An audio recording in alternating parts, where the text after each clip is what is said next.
বাংলাদেশিদের একটা সহজাত স্বভাব কি জানেন? যে বাংলাদেশের যে প্রধান খেলা হাডুডু, যে একজন উপরে উঠতে নিলে তাকে পিছন থেকে ধরে রাখা। যেমন আপনি সারা জীবন ভালো কাজ করেন, ভালো ভালো কাজ করেন মানুষের জন্য, তারা কখনো আপনাকে অ্যাপ্রিসিয়েশন দিবে না। হ্যাঁ, যখনই আপনি ভালো কিছু অ্যাচিভ করবেন তখন আপনি 8 বছর পূর্বে আপনার ব্যক্তিগত পার্সোনাল লাইফে কি হয়েছে সেটা নিয়ে ওরা খুব ঘটা করে প্রচারণা করবে, মিম পেজ থেকে ট্রল পোস্ট করবে। এই যেমন গতকালকে বাংলাদেশের স্বনামধন্য গায়ক তাহসান, সে একটা তার দ্বিতীয় বিবাহ করে রোজা নামের একজন ব্রাইডাল মেকআপ আর্টিস্টকে। সে সোশ্যাল মিডিয়াতে খুব পরিচিত মুখ। সে নিউ ইয়র্ক ইউনিভার্সিটি থেকে মনে হয় সামথিং কসমেটোলজি নিয়ে পড়াশোনা করছে। পরবর্তীতে সে মেকআপ আর্টিস্ট হয়েছে। সে অনেক ভালো, সে সচ্ছল, নিজের পায়ে দাঁড়ানো একটা মেয়ে।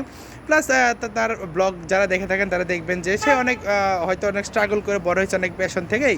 কিন্তু মানুষ, সে যে একটা কসমেটোলজিস্ট, হ্যাঁ, একটা ইউনিক জিনিস করতেছে, সবাইকে শিখাইতেছে, মানুষকে, অনেক নারীকে স্বাবলম্বী করতে সাহায্য করতেছে, সে নিজের পায়ে দাঁড়াইতেছে, ফ্যামিলিকে সাপোর্ট দিতেছে, ওইটা কেউ বলবে না। তার বাবা কবে সন্ত্রাসী ছিল? আচ্ছা, একটা মেয়ের বাবা যদি সন্ত্রাসী হয়, সে কি মেয়ের ইন্সপিরেশনে হয়? তাহলে মেয়ের দোষ কি সেখানে? যেমন আপনারাই বলেন যে কেউ যদি তার বাবা বাবা যদি কোনো খারাপ কাজ করে, এটা কি, এটার জন্য কি তার সন্তান দায়ী? মানে বাঙালি হলো যে এতদিন কোনো খবর নাই, সে আজকে বিয়ে করছে, এখন তার ইস্যু লেম করতে হবে।